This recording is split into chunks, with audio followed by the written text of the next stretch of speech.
Hello, welcome to my webinar today, 7 mistakes to avoid during your Agile transformation. My name is Aina Alive, and let me start sharing my screen. So welcome again. 7 mistakes to avoid during your Agile transformation. Did you know that over 2 decades since the Agile Manifesto been written, from 50 to 96% of Agile transformation processes fail because of inability to rapidly adapt to market and environmental changes in a productive and cost-efficient manner. And that's an alarming Agile transformation failure rate indeed. And when I presented last year, I've been asked to talk not about the mistakes in Agile transformation, but about the successful cases, because unfortunately we have way more mistakes than success in Agile transformation, but it's going to be another topic for my webinar. And today, let's continue talking about the mistakes. Thank you for asking for this topic. So based on net solution resource, we have 10 Agile transformation challenges, such as lack of Agile understanding, copying others, Agile transformation projects, and not investing in hiring the right resources, technology-focused instead of customer-focused, project-oriented instead of product-oriented, organizational culture, also can restrict transformation challenges, restricting Agile to pilots, underestimating communication and collaboration, lack of management support, low participation from teams. Well, these are net solutions resource, and I am very much aligned with that.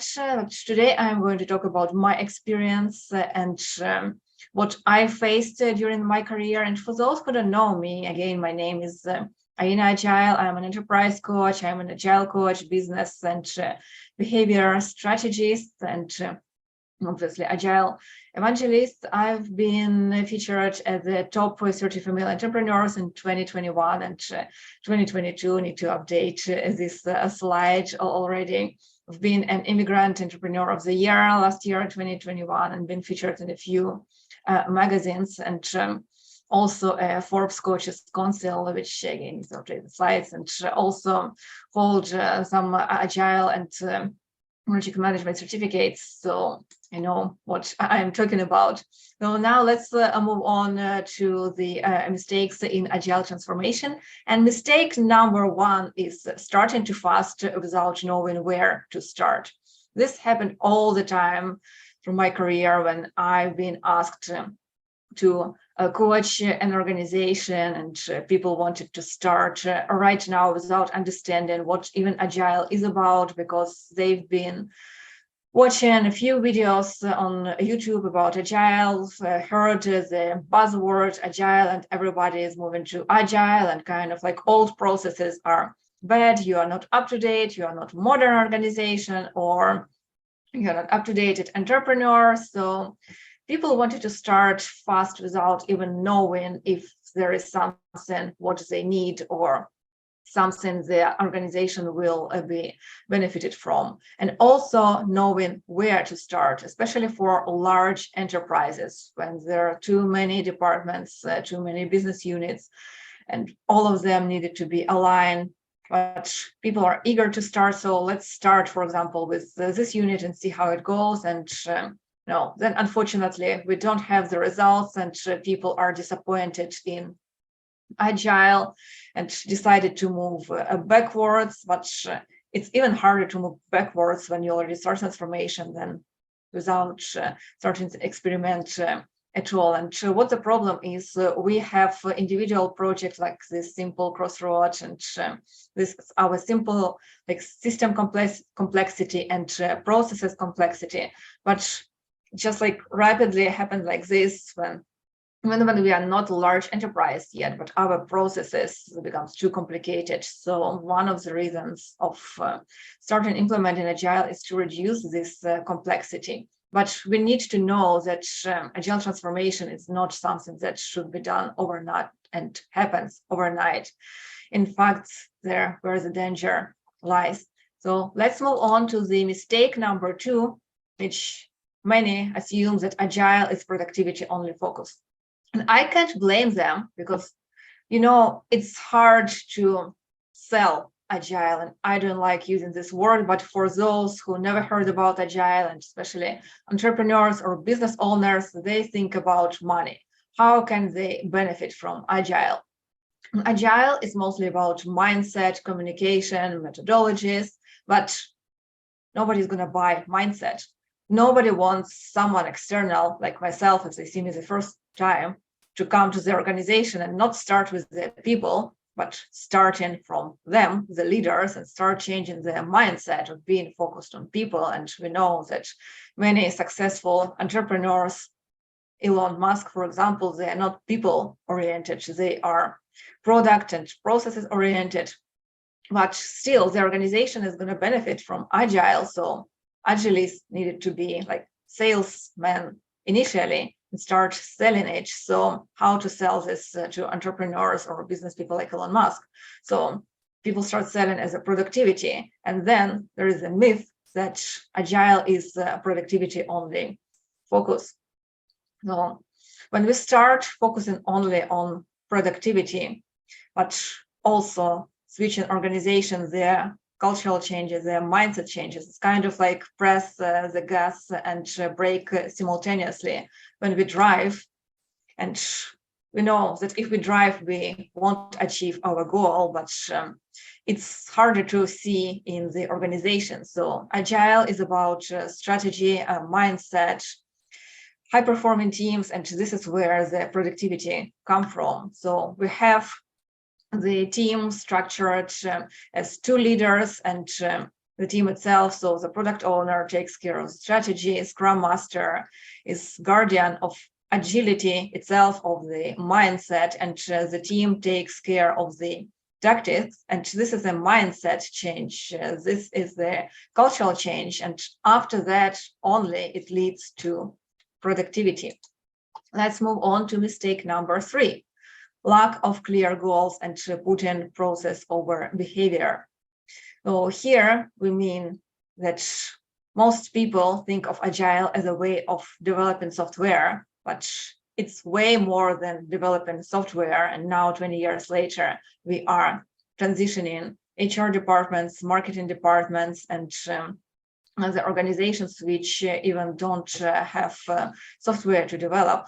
And as I mentioned before, Agile is a different way of thinking and behaving, but people don't have clear goals, clear North Stars, why they want Agile, and just want to change process and don't change the behavior. Kind of a similar mistake with the productivity, but the other one, it's process, not behavior, not mindset. But again, in Agile, we are building a high-performance company culture, high-performance teams, meaning we develop a strategy and vision from all departments. Then we update vision to stakeholders. Then we create sense of urgency. And why we are creating them?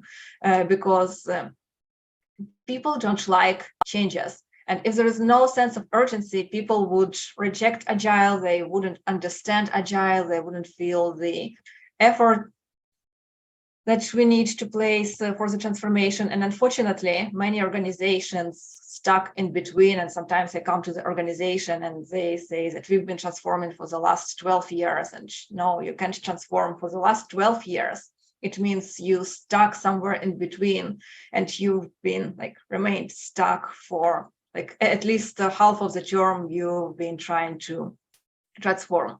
That's why we are creating sense of urgency. So people feel that we need to do something right now. And instead of reject the ideas, we don't have time to reject them. We need to defeat the enemy, for example, like another corporation who is our competitor. So it's something we need to do right now. We need to mobilize our resources. We need to mobilize our brains. We need to restructure and we need to go through some changes.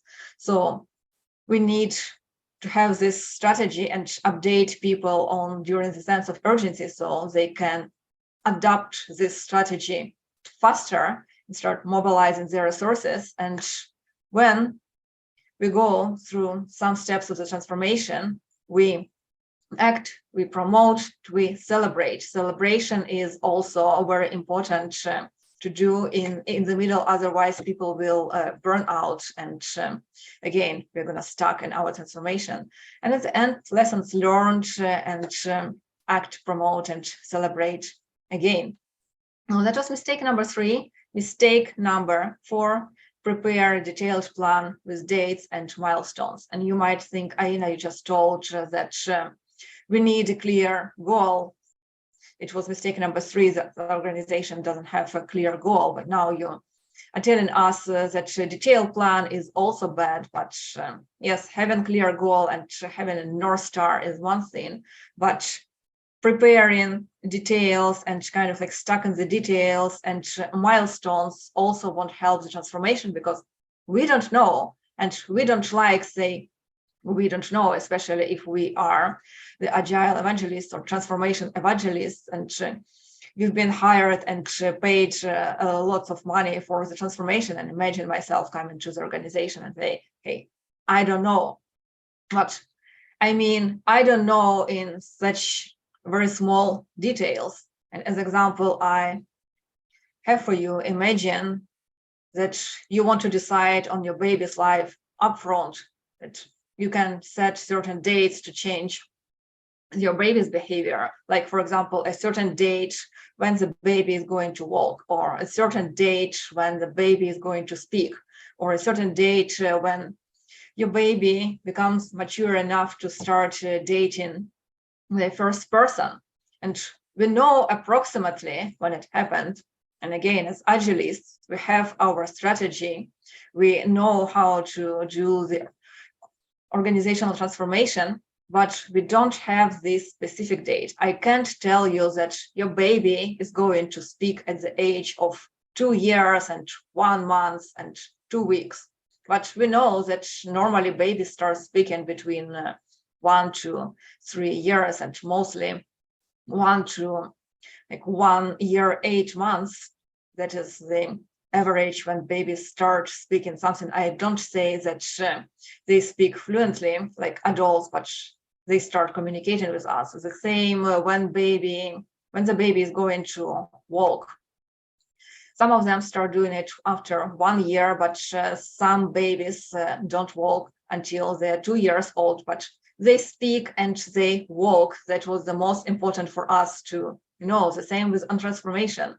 We are professionals, so we will transform the organization, and we know that it's going to take, for example, between 6 months to 18 months. Depends on your organization, depends on your culture, depends on your baby, depends on your genetics and different other factors, but there is a time frame. We don't want to be buried under the details and planning every single step. And instead, we need to build a high-performance company culture, meaning we need to know the answers to the question of where we are, what change do we need, do we have a North Star, and what are our beliefs and values. And we need to know this as leaders, and we need to know this as a team and as employees.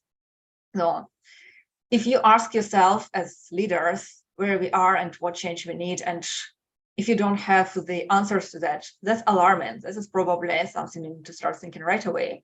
Or you can have a kitchen talk with your employees and ask, do you know what changes we need and what is our North Star?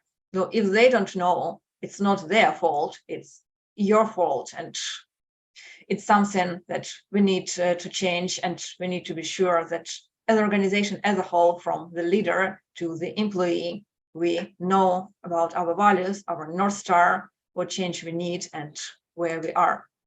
All right, mistake number 5. Hiring the wrong professionals and think that you can avoid mistakes by learning best practices.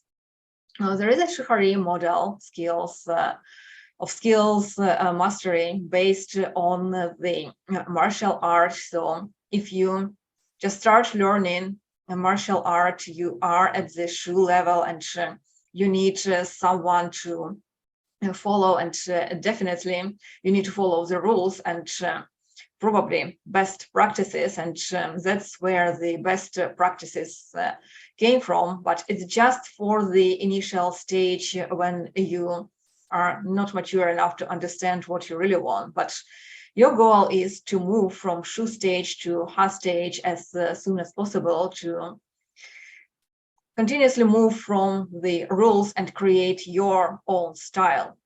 Because you can't be a professional, you can't be a master, you will never reach a re-stage if you just follow the rules and if you just follow the practices, because each organization is unique, each person is unique, each leader is unique, and each employee is unique. So you can start learning about best practices and adopt some of the best practices initially, but to be mature in your transformation, you need to create your own one for your organization specifically. And I've been asked about Spotify model many times during my interviews with the organization, and Spotify created their model for their organization, and their YouTube video was so much successful, so the others took it as best practices and started creating for their own organization. But Spotify moved on from it eventually because that model stopped serving their purposes. So they created a new one, but unfortunately, people still see it as a best practice and ask me to replicate it. And yes, we can learn from Spotify model. We can start implementing this model for the beginning of your transformation. But at the end, our goal is to create the best practices for you, and also hiring the wrong professionals, for example, consultants who don't have skin in the game, who don't know your organizational policies, politics, culture.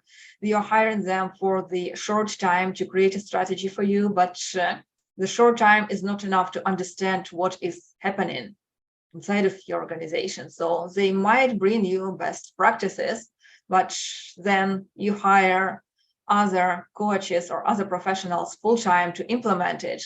And first, most of the time, these people disagree with what consultants brought to them.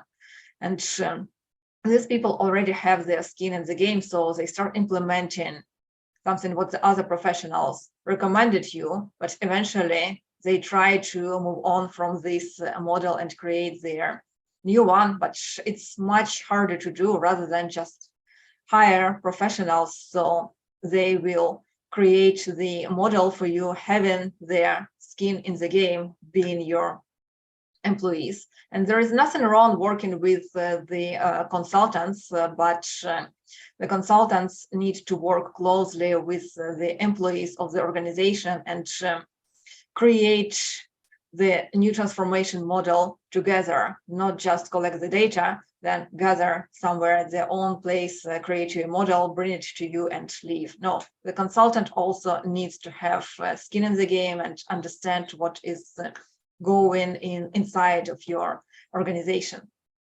So let's move on to mistake number 6, which is matching people to new roles.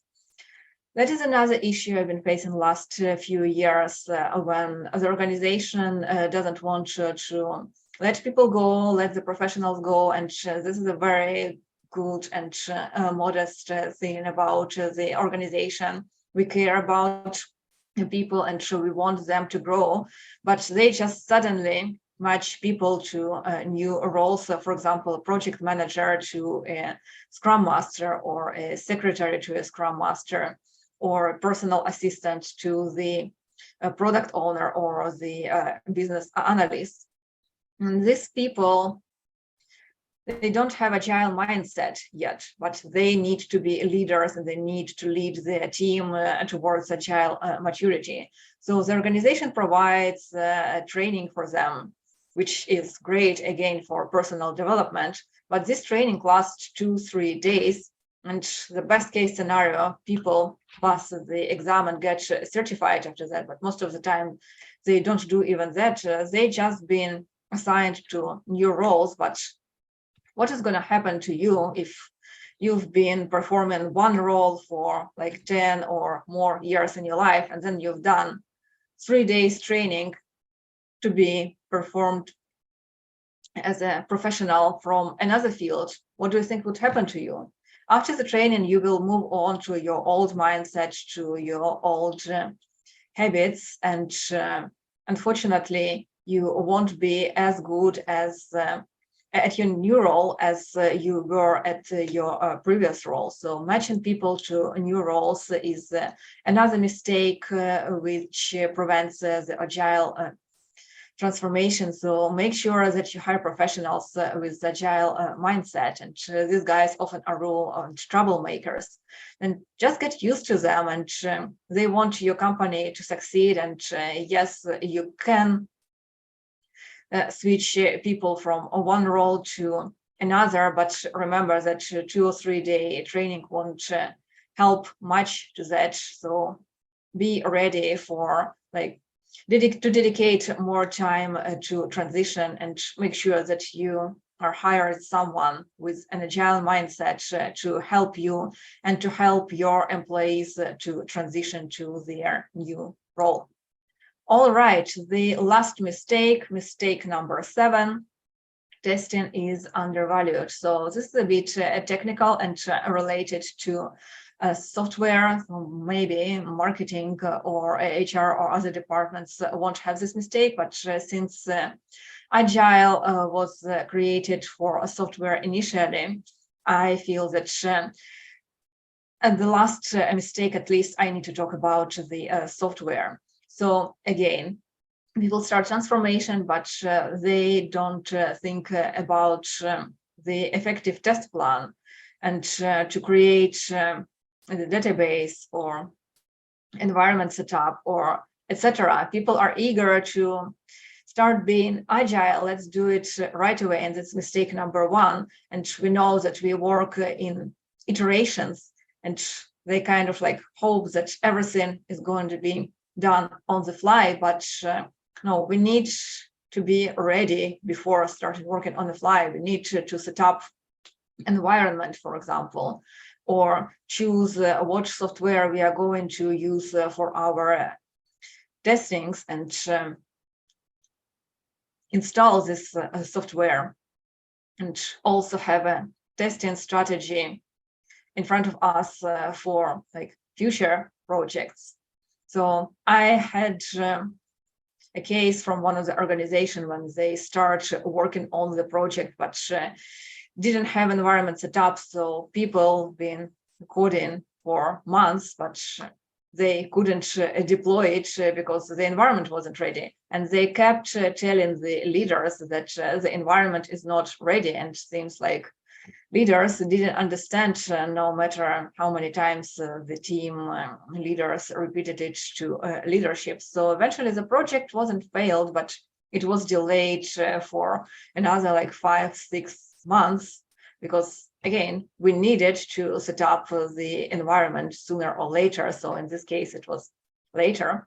So another mistake is about testing and underestimating time plus overestimating capacity. It means being overwhelmed. And in that specific case, the organization was very much overwhelmed as employees, as leaders. So it's better to avoid this mistake and think upfront. So that was all about 7 mistakes during the Agile transformation. Thank you very, very much for being with me, and see you very soon. Bye now.